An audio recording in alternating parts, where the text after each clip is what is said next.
number 8 out of 9 sessions in the Blue and You Summer Speaker Series.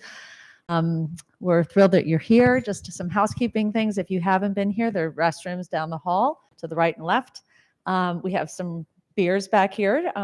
Newport Craft has sponsored this whole series. You're welcome to grab a beer, enjoy it during the session or afterwards. Some snacks. To Liam back there, who's our intern, who's helping out this summer. He's been great. Kevin Buck, who's our community manager. Before I forget, next week is our last session. It's really on looking ahead, so strategy for the state. And Susan Daly will be leading that session.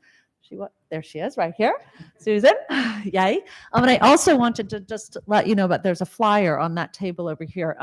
We have an Israeli company coming here next week, and we're going to do a coffee and conversation. They're a blue tech startup company. They participated in a blue tech startup competition that we did in March, and part of their prize package was to come to the States and enjoy meetings and visits with different potential partners, customers, funders, things like that. So they'll have the founder will have meetings, but also we'll do a coffee and conversation here, and anyone is invited, and it's free. So feel free to come. There's a flyer on that table. That's next week on Wednesday. But without further ado, I welcome our panelists. I'm going to turn it over to Christian Cowan here, who is the COO of Rhode Island Foundation, URI Foundation, as well as the executive director of 401 TechBridge. There is a microphone for our speakers. If you can't hear very well, just let me know, and this one's really loud, so I'll let them use this one. But I usually hold on to this for Q&A. So please do think of some questions because the Q&A is a really valuable part of this conversation. We want it to be a conversation. Okay, so without further ado, welcome. Hopefully everyone can hear me. I have people complain because I'm often too loud. So please raise your hand if you can't hear me, but hopefully this is okay. So first of all, I want to thank Molly. I think this Blue and You series is fantastic. She does a great job coordinating it, and it's not easy. So I appreciate it, Molly, for everything that you do for this whole group. And very happy to be here with Shannon and Brian. You'll hear from both of them as well. Hopefully we can have this be a conversation with the group, and we'll do our best to kind of pull your voices into this whole thing. As Molly said, I am the Chief Operating Officer for the URI Research Foundation, and I'm also the Executive Director for 401 TechBridge. So I'll talk a little bit about 401 TechBridge, about what we are. This whole conversation is about the blue economy ecosystem. There's lots of interesting things that 401 TechBridge does in that ecosystem. From my perspective and lots of people's perspectives, there's still some gaps. And hopefully we can talk about what exists today, how we can make it better, and kind of how we go forward with the whole ecosystem around the blue economy. There is I was asked to sit on a congressional panel a few months ago. It was all virtual, but there was a congressional panel that started off with myself, somebody from Alaska, and somebody from California, and they started off by saying, "Can you define what the blue economy is?" And all three of us laughed, and all three of us said it's the first question that's asked in all of these blue economy discussions, and is often described in different ways. We ended up in a good definition. Blue economy is a sustainable use of ocean resources for equitable economic growth, improved livelihoods and jobs, and the ocean ecosystem health. So that it's a lot to think about there. Maybe we can talk about this as we go on. But who are all the players and who are all the partners that can contribute into that definition, and how do we use it as an economic driver for the state and the region? So 401 TechBridge, 401 TechBridge is an economic development engine focused using our people, places, and programming to accelerate technologies to get products into people's hands as quickly as possible.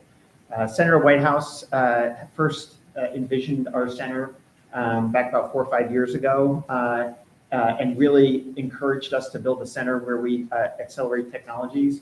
For those of you that know, we essentially focus on technology readiness levels 7 through 9. So it's essentially when you have a product, the but you really need to accelerate your ability to make that product and get it out to industry. And that's where we focus. A lot of companies really struggle finding a place to build their product, finding customers, and it's a lot of our programming that helps those companies. So we have programs that help tie those companies into customers. We have places where people help build products, and hopefully I talk about them a little bit later. And we talk about ourselves as connecting industry, academia, and government, right? Industry being the companies, academia meaning universities and K through 12, as well as government being the Navy and other government partners there. And we sit in the middle of that intersection, but we are certainly not the hub of everything that happens in between those three entities. And hopefully we talk a bit about how that exists today with Shannon and Brian and how we go forward. So so that's a little bit about 401 Tech Rage. I would like to do a little kind of quick survey. I thought about the ecosystem as I was getting ready for this. I assume somebody raise their hand if they don't, but I assume everyone knows some of the organizations in the area, like the Marine Trades Association, obviously the Newport Chamber. We're here, right? The Newport Chamber of Commerce, the SNEDIA, which is the Defense Industry Alliance for Southern New England. I assume that you know all. Those are very local to this area.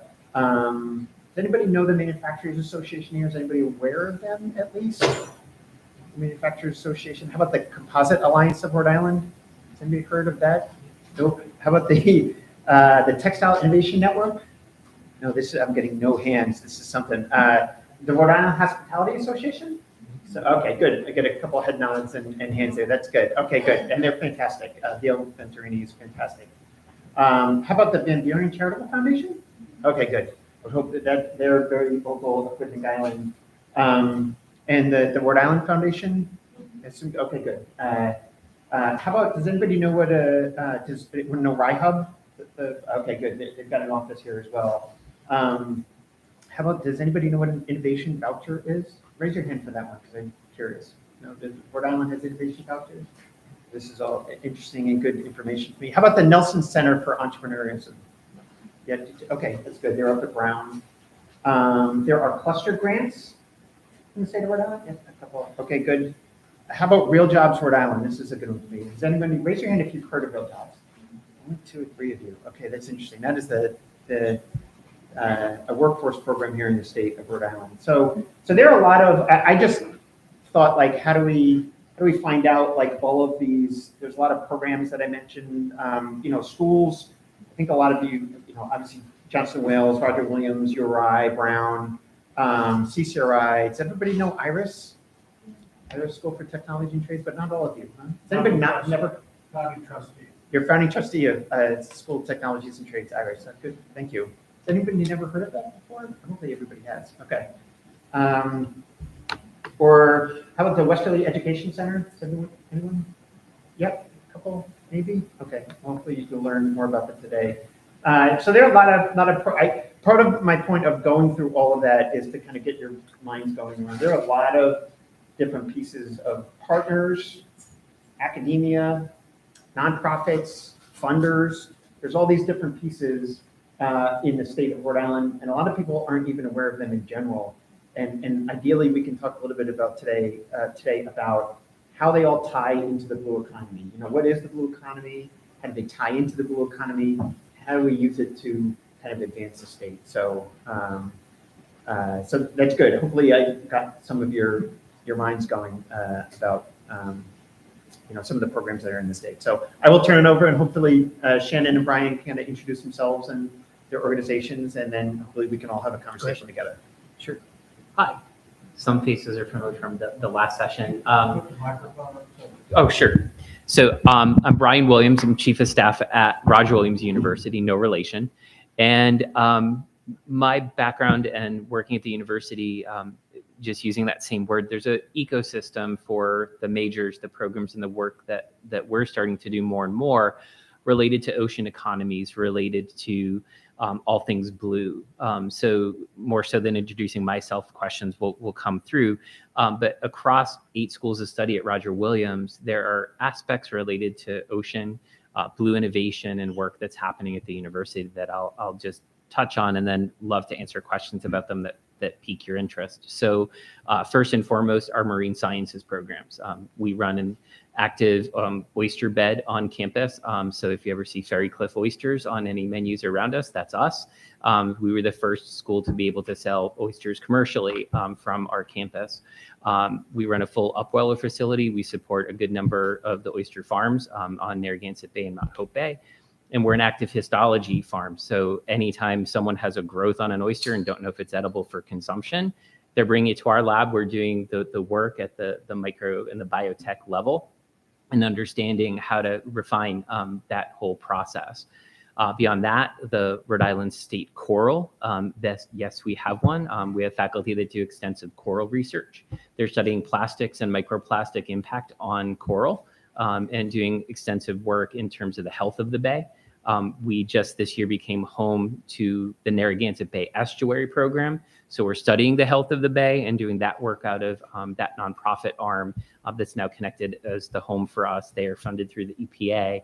So that's a federal connection of estuary studies and research and analysis that happens with us.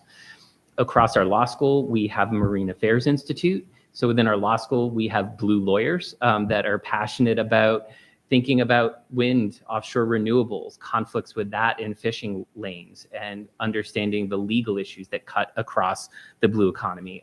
Also, lawyers who think about patent and innovation. So how do you bring a product to market, and what's the intellectual property support around that might be needed, and the work that some of our lawyers are doing on our faculty there. School of Architecture, School of Engineering that think about designing and building and sea level rise, projects along the shoreline where we all have a vested interest. And then our School of Business is doing a lot of environmental and sustainable management practices work. So our accounting faculty and our students are passionate about ESG and accounting principles and investing in sustainable companies and work. So sort of that blue MBA feel cuts across it. So it's just great to see where the state is moving with initiatives in this area. We sort of attract students that come to Roger Williams that want to get into either nonprofit government work. Our education program is looking at ocean climate literacy in K-12 education as a variation of sort of STEM education, but adding a Rhode Island ocean flavor to it. So across the campus, it's just great to be a university that's moving as the state's moving, as industry's moving, to kind of see how these things come together. And we have the #2 sailing program in the country, 3rd year in a row. So with all that, I'll turn it to Shannon to share his linkages, and then we'll keep the conversation going. So thanks. It's fun to be with you. My name is Shannon Gilkey. I'm the Commissioner for Higher Education for the state of Rhode Island. We all call it post-secondary, and we use that word interchangeably. I like higher education better than post-secondary, personally speaking. But what that represents is basically the state's vested interest in having a robust college and university setting, and we have one. In Rhode Island, in my opinion, it's made up of 3 public institutions to 13 private institutions, and then a variety of proprietary for-profit institutions. So what does that mean, right? What does that actually do? And a lot of folks don't even know we have a state higher ed agency. Well, it means a few things, in my opinion. One, I think that we have an aging population that's retiring out of the workforce, and we have a declining K-12 to post-secondary population. So if you think just in sheer numbers of talent and people power to drive our economy, we have to figure out more effective ways in higher education in general, but specifically in higher education, to educate individuals to be ready for those jobs. Second, we need to rethink the way we define higher education. It's not the higher education from the 60s and 70s and 80s where you sit in a residential hall. That is part of it, but it's also can be pre-apprenticeships and it can be workplace training, it can be career and technical education. It's anything that gets a Rhode Islander a good job. That's client 1. And client 2, anything that gets that employer, small business owner like my dad, or our larger employers like Raytheon, the workforce that they need to be successful. So that's what our office thinks about. And then the second piece of that lens, just from an approach, is income inequality or equality to access to good paying jobs. So we really put a light on, do Rhode Islanders have pathways, have really strong pathways to make a livable wage so they can support their families? And is that equal across our state? No, it's not, but we want to focus on that. And so that's what our office wakes up every day thinking about. And it's not a sterile environment because, people are complex individuals and businesses are complex organisms, but we strive to kind of figure out ways to do that. Practically speaking, some of the things that we do on the ground is, number one, we try to build an inclusive environment to work with our private institutions or our public institutions on a series of strategies. We do operate some education centers. Somebody mentioned the Westerly Education, I think, a minute ago. That's a center down in Westerly. That's a community. We serve as kind of the hotel, the operator of the building. But we have both public and private institutions that deliver education to Rhode Islanders on behalf of businesses. So we'll sit down with Electric Boat, which everyone is familiar with. And if you go to Westerly, and I encourage you to come down and take a tour, there's a piece of a submarine sitting inside the center. And on behalf of Electric Boat and through the delivery of our institutions, we train pipe fitters and different types of different trades. That's just one practical example in how of what our office does. And then the last thing I'd say is we set policy for the state on higher education. So if we need a certain number of workers by a certain year, when you think about across our industries, we set a state higher education agenda from a policy perspective. And that right now, that's 70% of the Rhode Island citizens need to have some form of a higher ed credential by 2030 if we're going to keep up with the economy. So in 3 minutes or less, that's who I am and what I do. I have a background in K-12 education, higher education, but I most recently worked in economic and workforce development. So I bring a strong background in things that I think maybe you guys are concerned about. And I'm really happy to be here today. Thanks to both of you. I feel lucky. I think there have been a lot of people at this Lou and You series that I think are familiar to a lot of people in the state. And obviously in the Blue space, I think some people may not know what the Post-Secondary Council and Roger Williams are doing in the Blue space, and I think it's really important.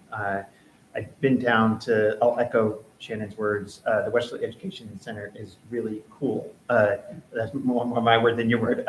You go in and there's a little mock piece of a submarine where they train people to work on a submarine in a submarine. It's not a full submarine, obviously, but it's some dynamic things like that are really innovative in the state and pulling people in. Obviously, Electric Boat is there from an industry partner standpoint. There are, is there kind of how that works? Meaning it's important, I think, to understand that the Blue economy is really all over the state, right? And there's lots of different parts and pieces. Woonsocket is another educational center as well, right? Is there an aspect of how that opened or what the strategy there is and how it integrates in with the state strategy? In principle, I think the design is, and I've only been here about 1.5 years as the commissioner, so it predates me, but I think the design was that the office doesn't educate one individual. That's the expertise of our institutions, right? And so to give a cross-state platform for businesses to work directly with the state to get the kind of workforce they need.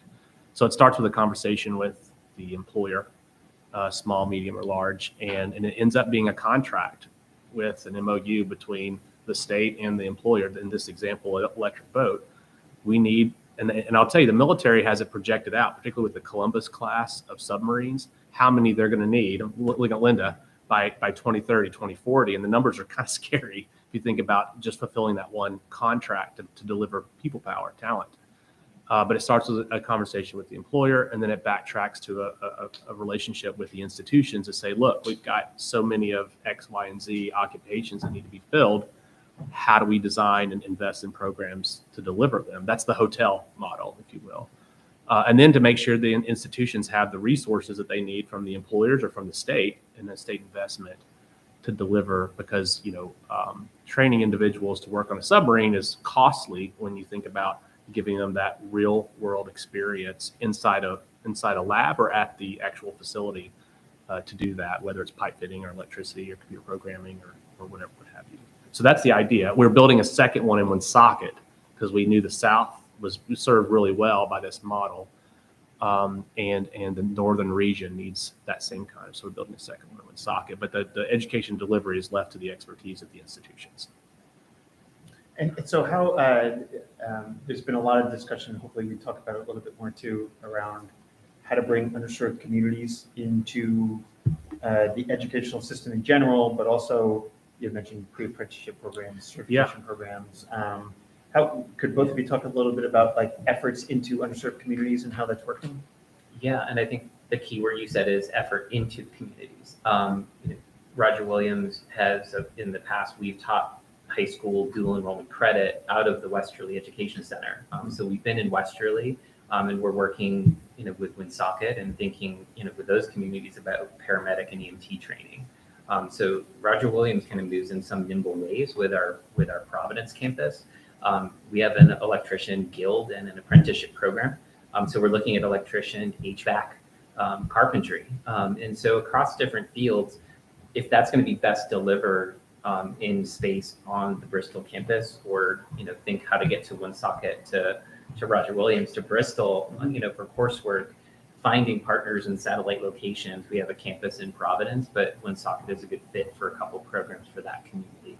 So I think being attentive in that ways, and then also for us as a university, the high school partnerships that we have, and with community organizations, those are things where we can reach and kind of pull students through an educational system, but also just make sure we understand and serve a role of high school to work, high school to education, high school to work, and then earning college credit on the way.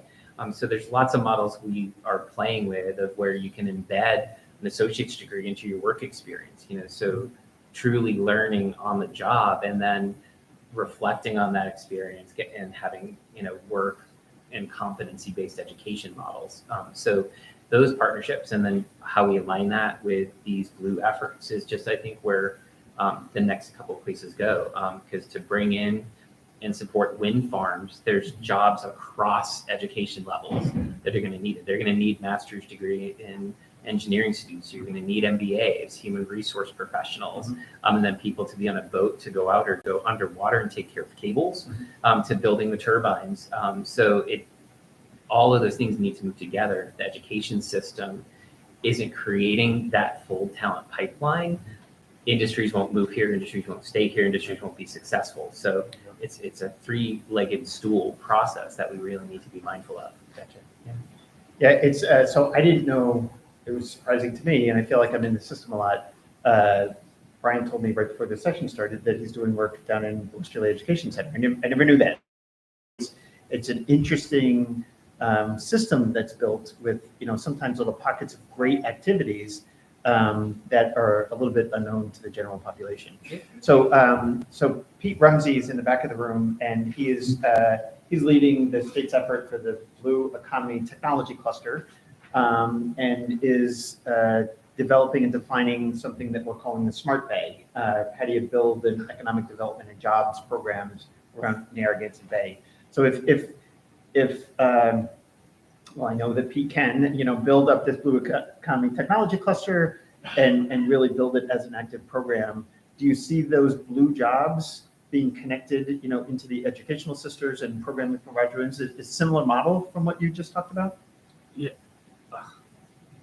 Give our students in our data analytics major data from the Bay and look at temperature rise and understand the health of the Bay. Right? Give the data to engineers who are building and testing products and help students have an internship with a robotics company that just came here and learn and do, projects, and project-based learning is a huge part of what we do.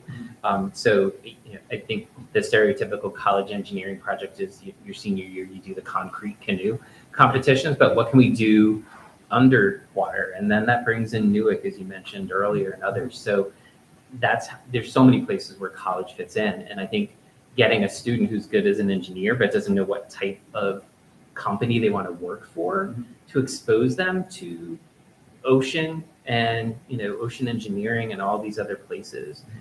College really fits in to either have faculty expertise or student experience and then that can turn into jobs, and that's what kind of creates that pipeline that they see there's opportunity after the diploma's in their hand to stay in the region, and not need to leave for jobs. So the more connections that industry and higher ed can have, the better it raises everybody up. Great.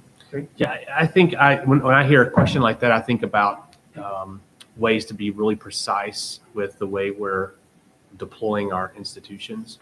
And the model that comes to mind is using supply chain technology really to look at, let's say we want to invest 20-fold into the blue economy or the wind, is to really sit down with those companies, potential companies, and look at the specific occupations that they need to fill, and then back map those through supply chain technology to our institutional providers all the way through down into middle school.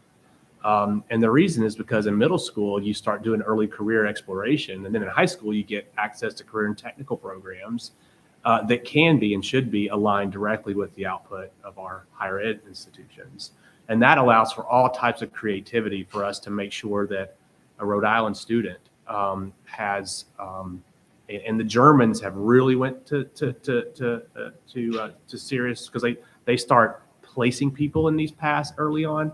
The American model of education allows a lot more exploration, and I still think we have one of the best education systems in the world because of that. But we still have to direct individuals, because when we think about serving underserved populations, I'm a first-gen college student. My dad was a coal miner, small business owner now. Economics don't allow a lot of families to do too much exploration because they have bills to pay, right? And so for that population, those first-gen students, we have to give them that exploration, but in a guided type way. And I think really understanding what the industry needs and then back mapping that through higher ed and K-12. And this is where you can deploy pre-apprenticeships, because that allows for somebody to go to work every day, get work experience, bring home an income to really serve underserved populations. And then for our adults, and I want to make sure I talk about adults, because if you do the math on what our economy needs today and 10 years from now, we are not going to have enough. The birth rate's just not there to supply all the workforce that we need, particularly. So finding the adults out there working the low wage and even middle wage jobs and upskilling them and serving them it has to be a part of the equation. And so how do you take an adult who's working one job, two jobs, sometimes three jobs, taking care of their elderly family members, and figure out ways to make education meet them where they are? It has to be a part of our formula, starting with the employers on what they need, because you want people in good paying jobs, and then mapping it to the individual lifestyles. That's where I think education is moving. Competency-based education, what Brian mentioned, which allows somebody to learn on demand, is a great adult strategy. Working with employers to allow flexible schedules so that you can put in your shift, make your income, but then go do that education. That's where adult apprenticeships is a really good model. But you got to be flexible. And I think our institutions of higher ed, I think the pandemic helped us do this, have figured out that we can be pretty reactive pretty quickly. And I think we need to exploit that and become a lot more flexible for our adult population, particularly. Yeah, I think, thank you very much, both of you. This was as good a conversation as I was hoping it would be. Being industry driven, I think, is very important, right? And, all different kinds, size companies, Electric Boat, obviously a big driver in the state. A lot of times when I think of blue economy, and again, luckily Pete Rumsey's figuring out a lot of this stuff, I think about new companies being developed and new technologies being developed. Inspire Environmental, who, if you were came to a lot of these, they're upstairs, and they've Drew Carey has presented at a lot of them. They're a great example, right? They the undersea work that they do is a great example of new company, new technology coming into the space. Another example that I'll give a little bit from a 401 TechBridge perspective is another company that's presented here a lot has been Flux Marine. So all electric outboard engine. My short anecdote is the CEO of that company, Ben Sorkin, called me right after I had met him before they started Flux Marine, and we were working together. He called me right after the pandemic broke. They had space up in the Autodesk co-working spaces up in Boston, Pandemic broke, they got kicked out of their space. He had just quit his job to start Flux Marine, so he had no income. It was true startup mode. They have a very innovative technology around their all-electric outboards. And Ben called me and said, I'm in trouble. We finally got our first order, which is one of the more exciting times to be an entrepreneur at a startup company. And he said, I can't make parts. We got kicked out of our space. He, at least theoretically, was living out of his van and said, can you please help me? And so 401 TechBridge ended up sponsoring him in space at IRIS, School for Technology and Trades, where he could set up space, make the parts, but that company and those people are kind of smart enough and understand the system where they actually started teaching some of the classes there and helping out the school and interacting with a lot of the kids. They were able to make the parts, deliver on their first order. The pandemic then started loosening up, and that company has since gone up like crazy. They started taking advantage of more and more programs in the state. So I mentioned innovation vouchers previously. The state provides funding for companies to do work at universities or other knowledge providers. Flux Marine took advantage of that, and that helped them. They then just recently got some state awards to go into new space in Bristol. So they then started taking advantage of state funding. They're now hiring. They're going to end up being a good size employer for the state of Rhode Island. And it was because of a lot of these systems. They're pulling kids out of the university system now. They're pulling technicians out of the local economy. And it was because, I would love to take all the lots more credit than I deserve, but we essentially helped them with this tiny little first step or half a step. And then they have really taken off on their own.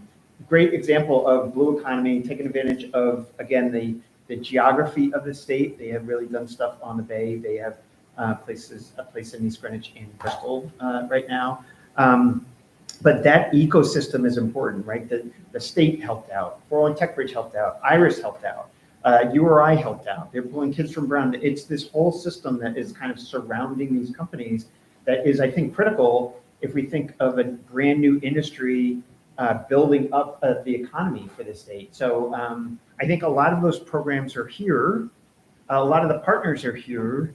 Are there other examples of like good nuggets that people don't have, or maybe more importantly, is there something that we can do a little bit better to connect these things, to make sure the awareness is better, to make sure that we're handling all of the needs? Being industry driven, I think, is critical.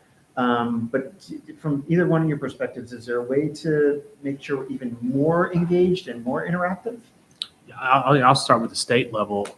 You mentioned Real Jobs Rhode Island, wonderful program, just received more resources that allows that matching to happen between the employer and the education institution. And there's approved, whether that's a higher ed institution or it's a vendor that's providing workforce training, that happens outside of higher ed. And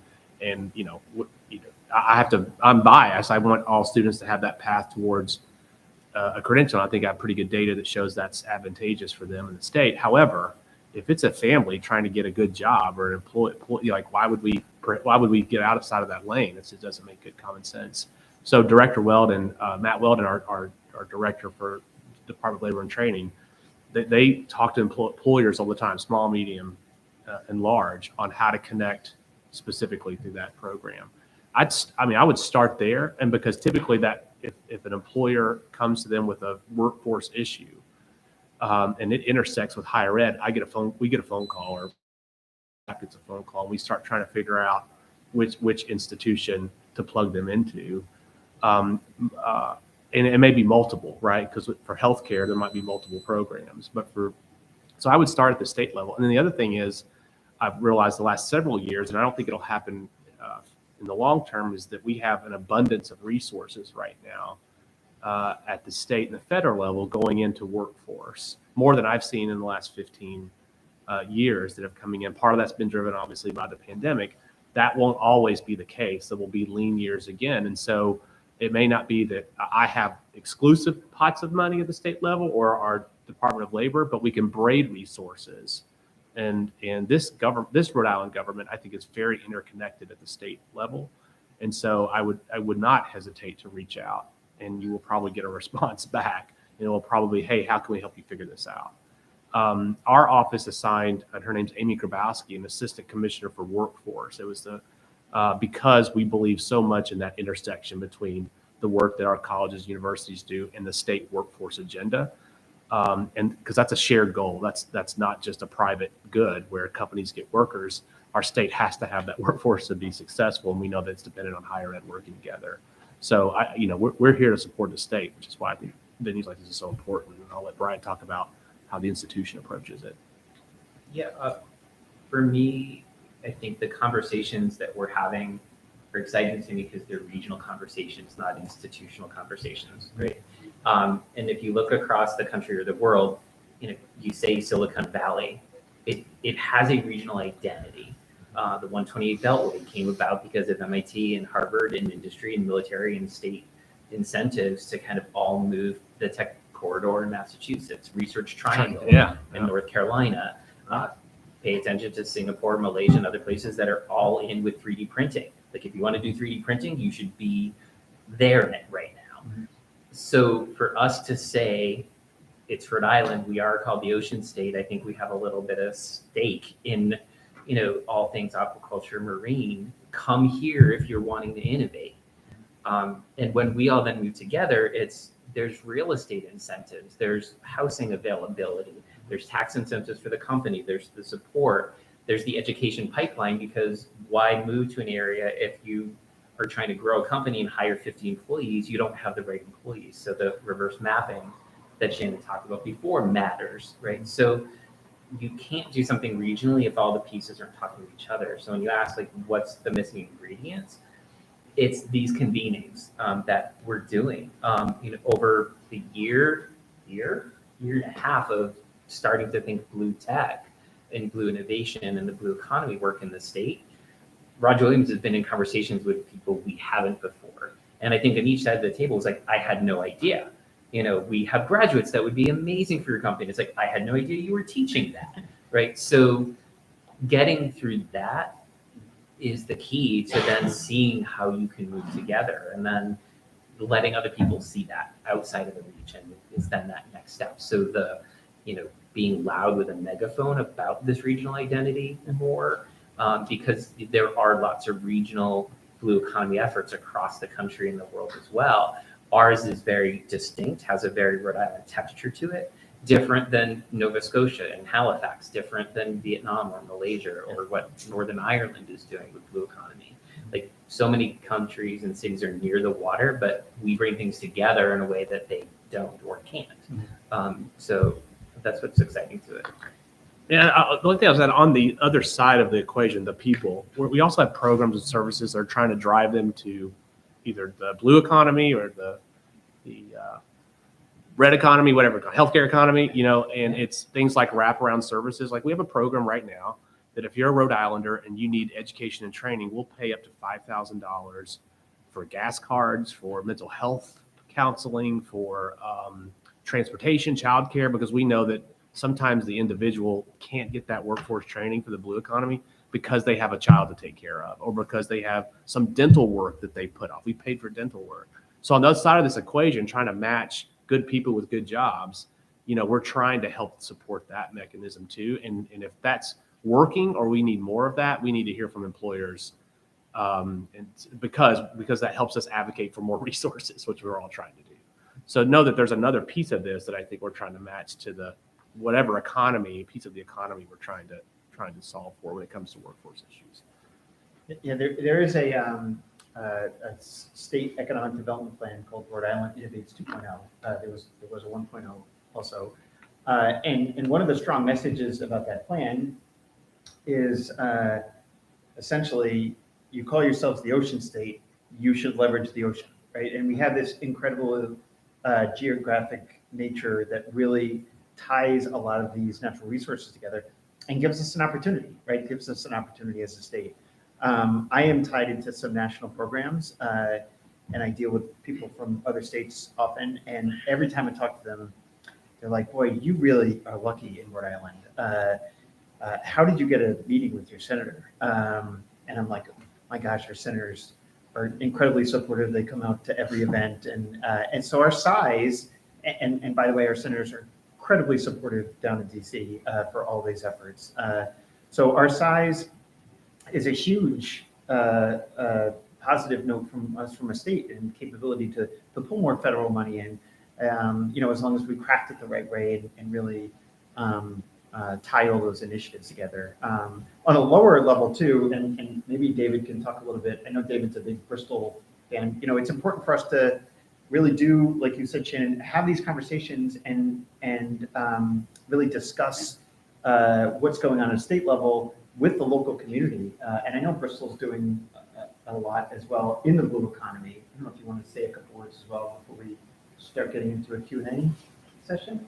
Sure, yeah, I'd like to talk maybe about a couple of things. One is on the investment side, that's maybe another.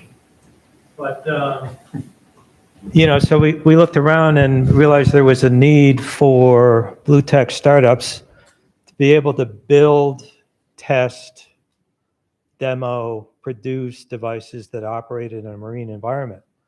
And if you look around New England, there aren't a lot of locations where you can actually do that. So at the Harrisov Marine Museum, we have all the resources. We have a marina, we have a campus that's manufactured for zoning. And so we created the Harrisov Blue Tech Innovation Center to help foster blue tech startups to build devices that operate in the water. And today we have two clients, one Jaya Robotics, which a lot of people know about. And they are going to build 50 of the Jaya bots on campus. And to test them, they just walk down the street and throw them in the water. And we also have a second tenant, the Moore brothers, who are building a fascinating sea glider with Regent Craft out of Boston. And this is a commuter boat plane that's going to offer very cheap transit between Providence, Newport, Boston, New York. And the first prototype is being built at the Harrisov. So, for startups that need that kind of facility, we have that space available. So any companies that want to test, we know that Newark also offers a test range. But there are more limitations on using that. So we think we're offering a piece of the solution for companies that need to build stuff. Yeah, thank you, David, very much. It's an interesting, again, from a geography standpoint. Bristol also has Unity Park, which they're starting up, which also has water access. Flux Marine took space. Sea Lakes took space. Bristol is also across the bay from the Bay campus at URI, which has got is about to get a new research vessel and is putting in a new deep water port. We're pulling in Innovate Newport. Molly and I were just talking about it before the session started in terms of doing training here. So it's an interesting across, Quonset actually also has a lot of activity going on in terms of, besides the air base and electric boat, but they've got new innovative companies going into the flex space. They've got Allen's Harbor, which has got prime location, there's a bunch of proposals tied into across the bay as well. So our geography from a blue tech standpoint is primed to build a platform for economic growth. And as we think about, our universities, our workforce training, and all of our educational centers, the parts that I get excited is how do you really tie all this opportunity into underserved communities, leveraging all the partners that we have today. There's a lot of opportunity and a lot of activity going on right now, and I think the opportunity is high. So there's great things. I can continue this conversation. I also want to make sure that I give everybody a chance to ask questions. So anybody have questions or comments or? Go ahead. Thank you, Molly. Are you having a difficult time with housing for new companies who want to come down? Because that seems to be a problem with a lot of tech companies. because we have 2 large business parks, and they would love to come down, but there's no affordable workforce, affordable housing. And that's what Middletown's trying to do now, is geared to that. Yeah, I can say from, we import about 60,000 students. My numbers may be a little off because of our higher education system, between our public and privates. Outside talent coming in, getting education here.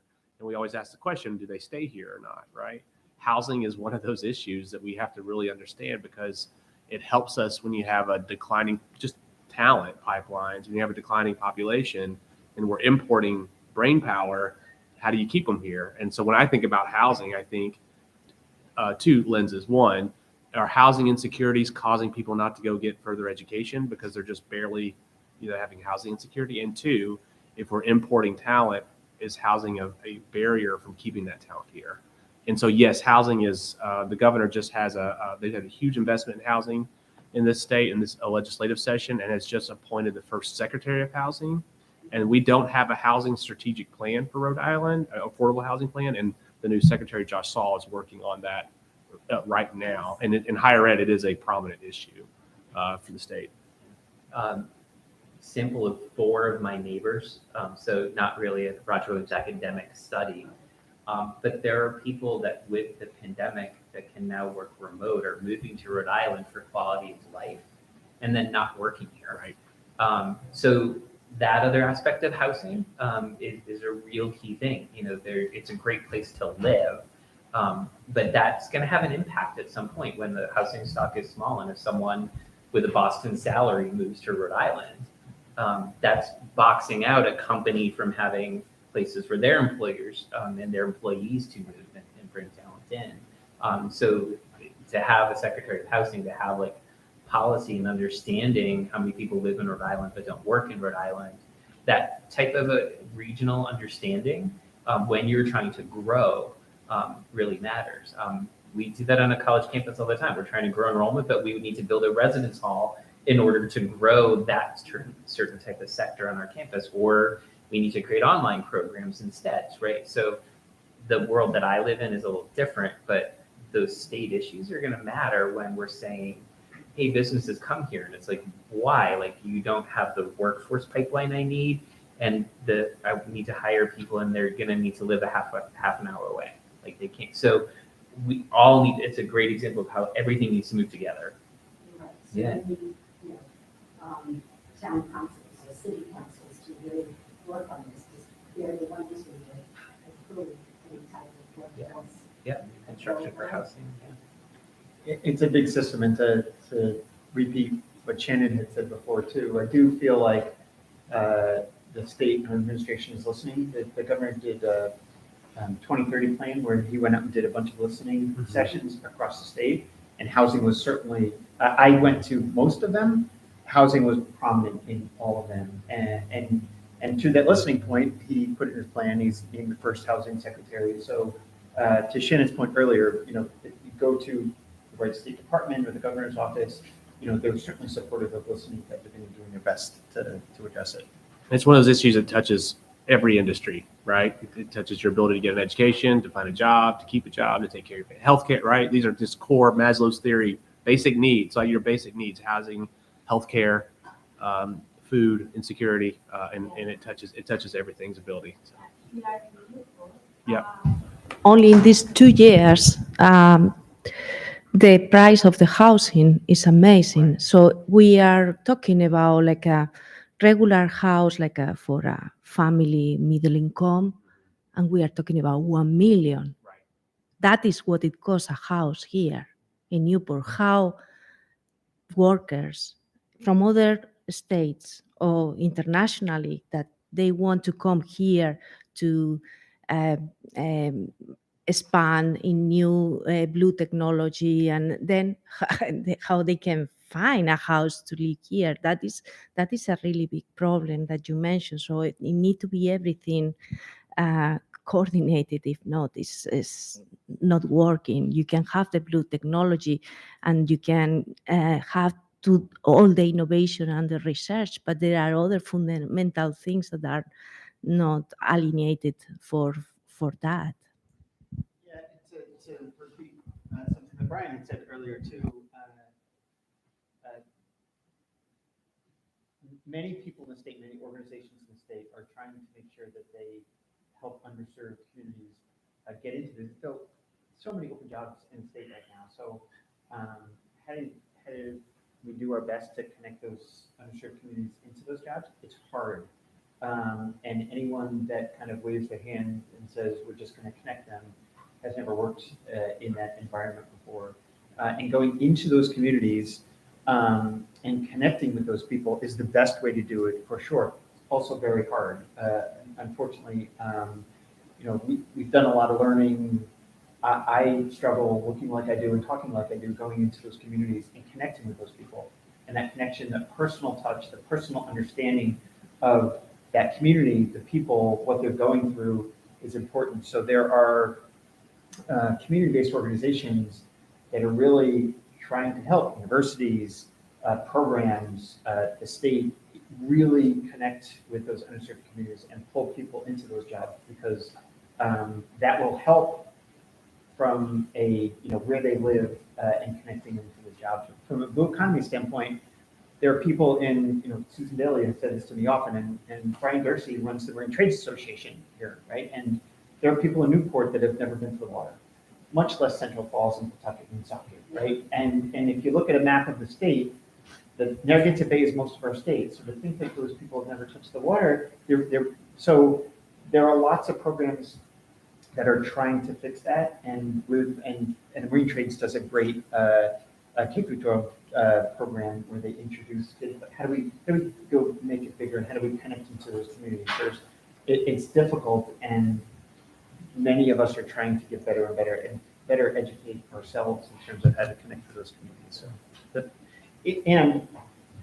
concepts like the Westerly Education Center and the Woonsocket Education Center, I love, because they are a blend. It's not they only teach degree programs and they only teach or they only teach trades. It's really a blend of all these things, and they are embedded in the communities, and I see a lot of success coming out of them from a programming standpoint. Yeah, we're proud of those, but and I like it because we're in many ways agnostic of the institution that's serving it. It's what gets the individual the right programming that gets them the right job, right? And obviously, if I worked at Roger Williams, I'd wear my Roger Williams hat, or URI, and be loyal to that brand. But they ends up being partners, because from a state perspective, we just want good people and good jobs. If I'm a citizen, that's what I want. And so having an environment that's conducive to that, it doesn't fit every model, because there are certain programs that work well in that on-campus environment, but it's a model that I think is successful and so far, and we're going to hope to replicate it. So, Any other questions? Good. She definitely needs a mic. I don't think I do. I'm with the Center for Women and Enterprise. I'm the director in Rhode Island. And the question that I have, I'm trying to answer to myself, doing some research, is what are the opportunities of the blue economy for entrepreneurs? There's tons of them. You've been tangentially mentioning them, but can you mention the top 10? The top 5. Let's do the top 5. So let me, if I can, because the blue economy in general, so that question's been asked similar to what is the blue economy, is what is the opportunity in the blue economy? For entrepreneurs. For entrepreneurs. Well, I'll talk in general, and then I'll kind of dig into entrepreneurs a little bit. So when we think of the blue economy, some of the things that we talk about, emerging offshore wind farms, which will power the state in a sustainable and green way, and demand for services related to the offshore wind industry, including ports, transportation, and shipping. That's one from an offshore wind standpoint. 2, sustainable aquaculture and new companies creating sustainable ways to fish and keep our oceans healthy. Development of a smart bay platform and the creation of a revolutionary digital twin that will collect and model extensive existing and also new ocean data that can be shared and used across the whole blue economy, allowing activities as diverse as the prediction of extreme weather to the research, development, and testing and training for innovative new dual-use commercial and defense applications. And finally, the increased demand for the development and production of undersea robots and drones to observe and monitor our seas. So there's a lot of entrepreneurial opportunities in all of that. You know, when you think about undersea drones, those exist today, certainly from a defense standpoint. The Black Island Wind Farm, within the last couple of years, has had some outages because of maintenance problems with cables between the offshore wind. What everyone in the industry has said is if they were monitoring autonomous underwater monitoring of those cables, it would have paid for itself tenfold in just the outages. And those don't exist today. They exist. There's not really specific applications there. There's an entire industry that's waiting to be picked there. Digital twin. There's incredible software and hardware opportunities from a digital twin standpoint. So that means that there are many different examples of digital twin. In this case, we're talking about creating a software model of Narragansett Bay. So how do you create a software model where you can drop something in or change an environment, do something, and predict what's going to go on in the bay? Incredible software opportunities, hardware opportunities in terms of monitoring. There's a lot of data collection that has to happen, and so forth. Sustainable aquaculture, right? New countries. Fisheries and aquaculture has been around for a long time.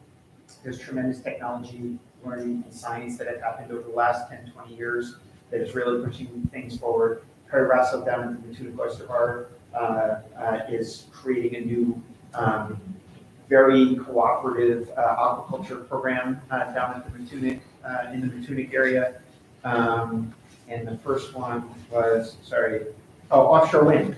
There is a supply chain and the jobs, I don't have the jobs number off the top of my head, but there are jobs that will be created for the offshore wind industry that I think that was one of the focuses here, are thousands, and that's everything from installation to maintenance to supply chain. So there are lots of opportunities from a technology, software, building, maintenance, service. What CCRI is doing from an offshore wind training perspective is they've got some new dynamic programs in terms of working, way above an offshore wind platform out at sea. So there are, from my perspective, especially because I'm more of a technologist, incredible technology opportunities and service in the area.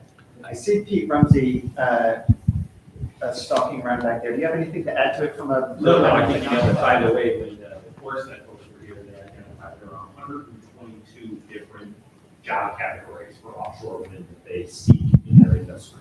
This is incredible diverse portfolio. But I think you summarized it well, Christian. Of course, for me, everything comes back to that blue economy strategy and the technology cluster that we're trying to put together. And from entrepreneurship and actually open innovation is central to it. You heard Dave Ford even talk about what they're doing up at Harris-Shaw. You heard what we're doing at the universities up at Roger Williams, URI, and all across the state. And in our proposal, as Christian alluded to, the Smart Bay is really the basis and the platform for that, providing a platform where you can do research, development, testing, training, deployment, and build new companies and create new jobs. And it's across all of the different segments as you laid out, across renewable, offshore, wind and energy, including wave in the future, and as well as solar installations, and also aquaculture. And then all traditional across the marine trades, all the way through shipping and fishing. And I don't want to reiterate everything you said, Christian, but you know. Can I just add one thing? Just on the entrepreneurial part? You want the mic or do you want to? I want it back. All right, I'll give it back. I promise. So I think they've spoken really well about the job career opportunities, but I'll just speak from the entrepreneurial opportunities. I mean, there are programs that specifically support entrepreneurs who have an idea. So innovation comes out of an opportunity or a need. So if somebody has an idea, even if it's just an idea and they don't know where they want to go with it, there are organizations that support those ideas, those people. So like RIHub is one of them. RIHub supports high potential, high growth companies. They have incubators and accelerators and a vast network of mentors. There's SEG, which is Social Enterprise Greenhouse. So they do, again, ideator programs, incubator programs, accelerator programs. There's See Ahead and Mass Challenge.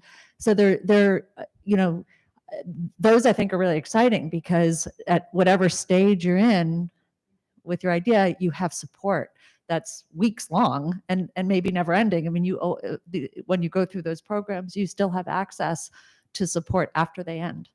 So, and what I would encourage too, a lot of the successful companies that have gone through them, like Gyro Robotics and Flux Marine, they went through several acceleration programs, right? Mass Challenge and See Ahead. And so the companies that really understand the value and it's networking and getting mentorship and so forth, it's not just one program and then you magically have a successful company. So going through them a lot. The other anecdote I had from a connecting into entrepreneurs and industry, I was talking to Drew Carey, this was months ago, about the ability to connect fiber, essentially instrument the bay with fiber and connect into the offshore wind network, which is coming for sure. And he said, this is true. The reason we can predict weather so well, the weather is going crazy right now, but we can predict it very well. And the reason we can predict it so well is because we have so much data. There's so much historical information about what goes on in the atmosphere. We've gotten to the point where we can fairly accurately predict hurricanes and tornadoes and storms. And we have comparatively very little data of what goes on under the ocean. And the two are so connected that it will become very powerful from a global perspective to really understand what's going on in the ocean, the climate change's impact on the ocean, both positive and negative, and how it affects the top of the bay up at Providence and into the mouth of the bay and then the whole ocean. So there is a whole, the weather, atmospheric weather, there's a whole industry built around data and analysis, so forth. And the analysis underwater is kind of just beginning. There's obviously analysis going on, but again, comparatively, there's a whole industry that's just starting to boom right now. Well, I'll take the mic just because my ego is so. Anyway, a couple of shout outs to Molly and Kevin for putting this Blue and You on. And it's really sort of opened a lot of my thoughts. And I think a lot of everybody here, I think we've all seen each other numerous times, but it's really good. So thank you for doing this. But the other one is to my school, Iris, for allowing opportunities that aren't part of their normal mission. I mean, we started this thing as a boat building and boat restoration program, and it's really. And Jay Coogan now is. I mean, I text him on somebody having a dire dinghy that wants to be redone. Can you do it? And he's full for the winter, but he's referred me to somebody else in Bristol. I can't remember the guy's name, but anyway, that's the kind of communication you want. That's the kind of interaction you want. I'm coming from a different perspective. I'm in the insurance world, and the whole thing with hurricanes and what's going on, flood insurance, and how do you well, the bottom line is you can't really insure through government programs a devastation like that. So what do? And we've developed it's something that's been around for a long time called captives. Captives were for workers' comp, they were for health insurance, offshore programs, but now it's become prevalent with flood insurance. And Rhode Island is going to be the beta test for this, so that we can insure public beaches, private beaches, And now we're going to the senators and looking at, I call it privatization, but that's too severe, but it's public-private participation programs. But it interacts with all that you're doing. And how do we team up to get in front of the state? And, you know, the state doesn't really like public-private participation, but I think in this case, they really need to say yes and to be able to do it. So, you know, we've got a lobbyist group in Providence. They can do it on their level, but I think with the universities and the state together, it's a vital element to what's going on.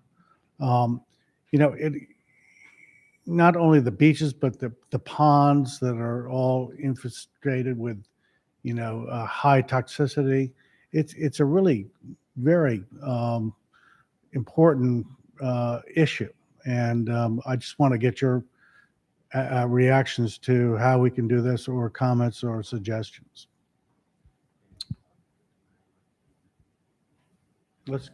I can start at least. So I do think that from my perspective, which is maybe myopic, the state has been very receptive to public-private partnerships. You know, I manage a public-private partnership. We've got industry, and we're a nonprofit, and we've got URI part of us as well. And a lot of the organizations that I listed before, the Marine Trade Association, the Manufacturers Association, the state really listens to industry for sure. And especially, you know, in this arena, there are a lot of studies going on, and maybe Roger, you can talk about what Roger Williams is doing. I know that URI has got incredible resiliency studies going on in terms of coastal resiliency, in terms of analyzing, you know, where the environmental changes are going and impacts on the land and sea rise, et cetera, and partnering with URI in terms of leveraging those studies. Jen McCann, I would guess at least some of you have heard of her. It was chartered essentially by Senator Whitehouse to really do a study on the blue ecosystem here, and she does a lot of coastal resiliency studies as well. And leveraging URI as a partner there, I think would certainly help go to state and from a federal level too. And Personally, I had an hour-long conversation this morning with Steve Hunt at URI at the Graduate School of Oceanography. He's actually preparing right now to put in a proposal to the NSF for an innovation engine around coastal resiliency, and actually now trying to figure out how to weave together industry and insurance and banking along with nonprofits in the state. So I'd be really interested in what you do with that. Is it was that plan together and trying to build an economic model around it. The hard part with it is it's a lot of the things we've been talking about here today are about creating jobs, companies, and entrepreneurial opportunities going forward. This is more of a hold your ground and not lose your footing proposal, and trying to figure out how to best illustrate the economic impact. Yeah, I mean, with all the modeling that's going on, I mean, the captives are a self-insured program. So companies or the state or the towns or the cities can actually invest in this. It can be onshore, offshore. You know, North Carolina, South Carolina are doing these things right now. Vermont has a great inland captive program. I mean, if you can do offshore, Bermuda, Guernsey, Caymans, it's been around since the 60s. And it's just a matter of tweaking it so that it's a flood program. And so we'll plug you into that and see what we can come up with. So, I mean, that's real time. I did that this morning. It's good. So we'll try forward. And I would recommend, you know, connecting with, I don't know if you want to talk about stuff that Roger Williams is doing, but I would recommend connecting with a local university, and we can help do that, to help pull the data together. And again, I think the state be it DEM or the governor's office, would be receptive to at least a Yeah. conversation. DEM is what I was thinking about, like the Department of Environmental Management. An addendum to that, a friend of mine is doing some entrepreneur programs. They're reintroducing horseshoe crabs into Rhode Island. The horseshoe crabs are a prehistoric creature, and they've been extinct for numerous years.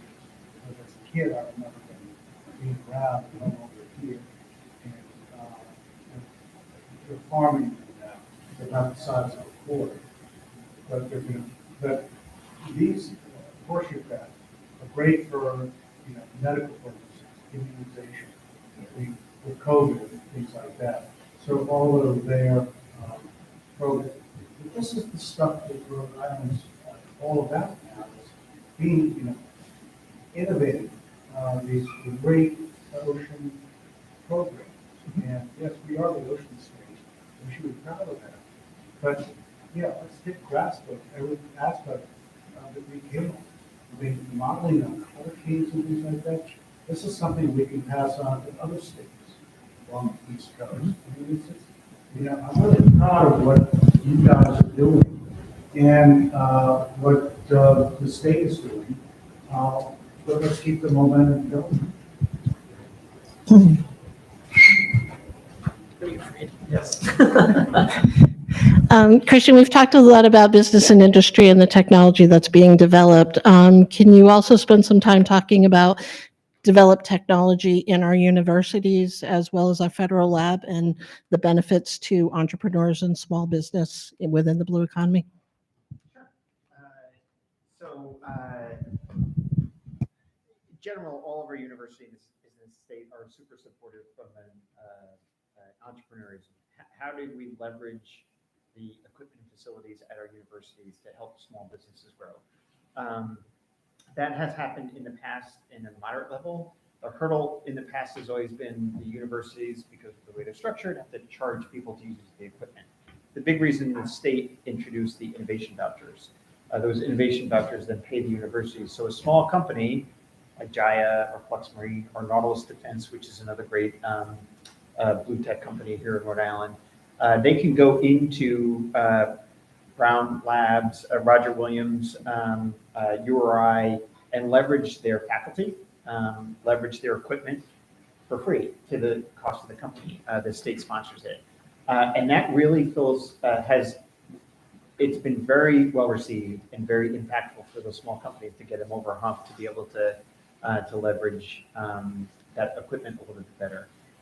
401 TechBridge is connecting people as well, like how we currently have a program where we're connecting companies into Newark. So Newark has labs, federal labs, and somebody had mentioned Newark's got secure water access. So how can the companies leverage that secure water access to test their equipment? Newark has the ability to actually shut down parts of the bay, which is fairly unique. So there are, through 401 TechBridge in the state and other partners, there's now mechanisms to enable those companies to go leverage those resources to develop products, again, based on a unique geography. So, Molly very appropriately talked about RIHUB and a lot of the accelerator programs like Nice Challenge and See Ahead and Goldman Sachs 10,000 Businesses. And there are a lot of acceleration programs. They're also connecting them into the universities to leverage facilities, faculty, students. There are a lot of funding right now to pay for interns into those companies as well. That's really leveraging our state facilities to make sure that we accelerate companies a little bit more. I don't know if you want to.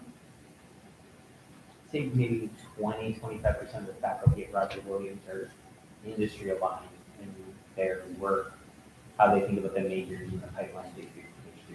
So accounting faculty, accounting internships, and tax season, and things like that. We are partnering right now, and with the oyster industry, just as one example, we have an upweller facility to grow from seed to shell, now up to 4 million oyster shells a season, and supporting the oyster industry in the state allows them to not need to invest in all that infrastructure across 80 plus farms in the state. We become sort of a hub of research, of studying shellfish disease in our histology lab and doing that work, and that partner is there. So letting a small business grow, and we can take on some of that partnership, we do it there. Student interns across all of our universities is easy. We have a community partnership center where our faculty take a whole class and will work with a company. So we do about 150 of those a year.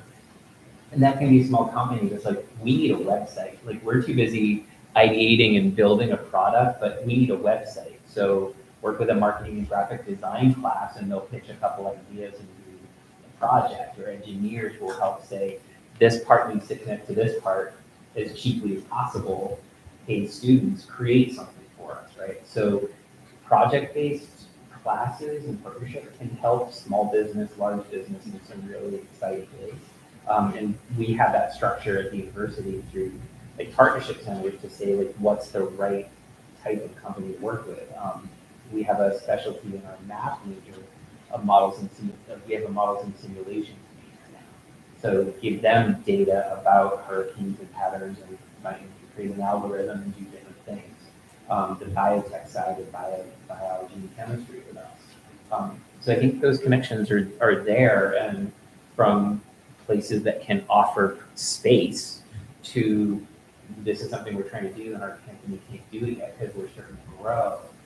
Those partnerships are there. And I think, holding up those partnerships and making the connections not just be relational, but be structural is that next level of sophistication, I think, of what we're trying to do with the state. So it's not, I know a guy, right? We gotta move beyond that type of a culture to where do I go? And you know where to go. You know when you can tap into DEM or higher ed, and it's clear. There's a roadmap that people see. I'll give you one of my other favorite programs, just quickly, which involves Community College of Rhode Island. I think has been incredibly transformed by President Hughes. She's done a fantastic job of making that school way more impactful. Polaris MVP is lucky enough to be part of a program where we're bringing companies into CCRI to do metal machining, leverage equipment there, again, leveraging facilities that are at CCRI. We're also then, we're going to do this in Blue Economy and a lot of other places. We're also then taking that program and putting it into the ACI and are helping people coming out of the ACI get trained and go right into jobs. So it's another example of leveraging state resources and facilities to really tie into the jobs programs and pull people into the economy quickly. Thank you. Time is up, but I have a couple requests for last minute questions. Yeah, we'll keep them brief. Hello, my name is Gray. My dad came to Rhode Island from New York and started shipping seafood in the late 80s, early 90s when it was sort of in its heyday. And my uncle ran a trap fishing operation out of Point Judith for 15 years, which is one of the more sustainable forms of commercial fishing that still exists in the state. Interestingly enough, when the first offshore wind installation went in, the transmission cable cut through his plot, and he was on the brink of retirement, but it did sort of undermine his entire operation, and it just made commercial fishing in that area, next to impossible. And the plot was moved, but it was just an interesting sort of intersection of like sustainable fishing, but offshore wind, renewable energy, and the two just sort of not going hand in hand necessarily. Just a couple other examples came to mind. One really good friend of mine, just in regard to brain drain or the reverse happening. Really good friend of mine from Brittany, France, is he does postdoctorate research at URI in algae and lives in Wakefield. Was able to find affordable rent in that area, but just kind of serves as one example of this burgeoning blue economy sort of attracting talent like this friend of mine who is a real sort of genius in algae. was wondering if there's any kind of cross pollination with RISD in their like industrial design program. One friend of mine from New York who stayed in Providence, but he's been finding work for a robotics company in Boston.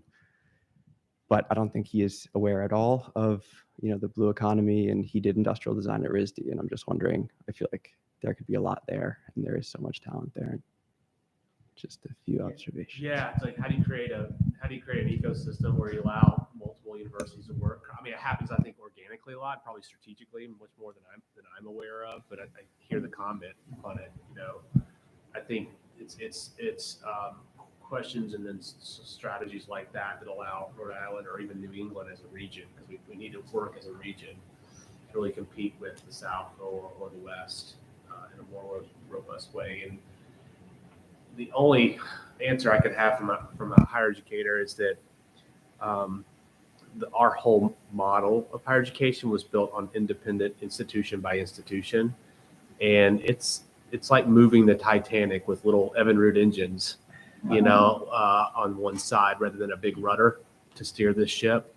But it takes things like TechBridge, that brings institutions together as well as companies to generate those types of cross-institutional strategy. Is tough. We think about coordination of higher ed a lot in my office but I love the ideas. I think you're absolutely onto something. Yeah. In general, I think higher ed can be more responsive than it has been.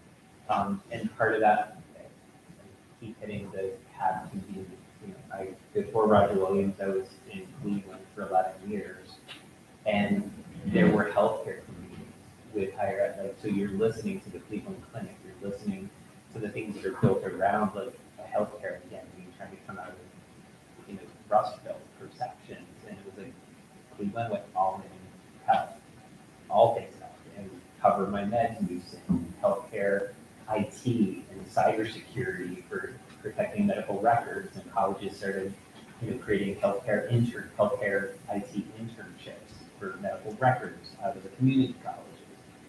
Once the piece starts moving and says, this is where we're heading, higher ed can choose to fit in. The university where I was did it more than others, and others did it more than us. And I think that would be the same, even with under 15 private higher ed institutions. Some will come to the table, but they have skills and counselors. So how do I fit in? And it's the same, I see it at Roger Williams. Not every single major says I fit blue. We don't have one major at the university, right? So how does industrial design fit in? It's just having the students see that and find that. So you can be passionate about the ocean and come to a university like us and be a political science major and get into policy. So I think the more the state keeps moving in this direction and people are seeing it, it's going to attract into this region, help people stay in the region, because those pieces are connected in different ways. And you can see how that happens. Like if you're a high school student right now and said, I want to get into game design and software design, they're like, I gotta go to Silicon Valley. I want to intern at EA Sports and do so.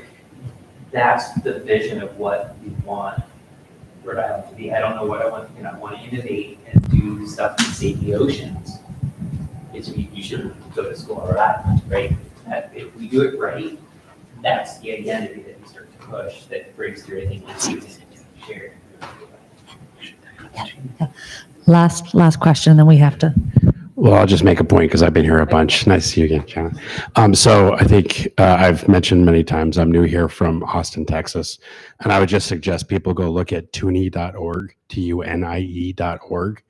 The state of Texas, the universities have worked together on innovation and entrepreneurship to partner and to drive the competition with the Silicon Valley and Boston. If you've seen what's happened in Texas, been really, really successful.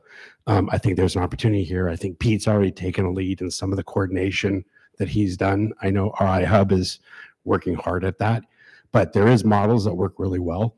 And I would just suggest looking at tunie.org and you'll see how it works. All right, we're past time, so we're going to wrap it up there. But thank you for the great questions. Thank you for leading the conversation. Really appreciate it. I hope everybody, feels like they learned a little more about the people, the programs, the places in Rhode Island, and sounds like we have all those things in place, and we're just seeing where the puzzle pieces fit in and how to move forward. So thank you all so much for being here. Hope to see you next week. We're also going to do a few events during Rhode Island Startup Week, which is the first week of October. There'll be 3 blue events. There's going to be a whole blue economy track during that week. So if you go to Rhode Island Startup Week, there'll be a website with events throughout the state that's put on by RIHub. But anyway, thank you to our panelists, Brian, Shannon, Christian. Really appreciate having you here.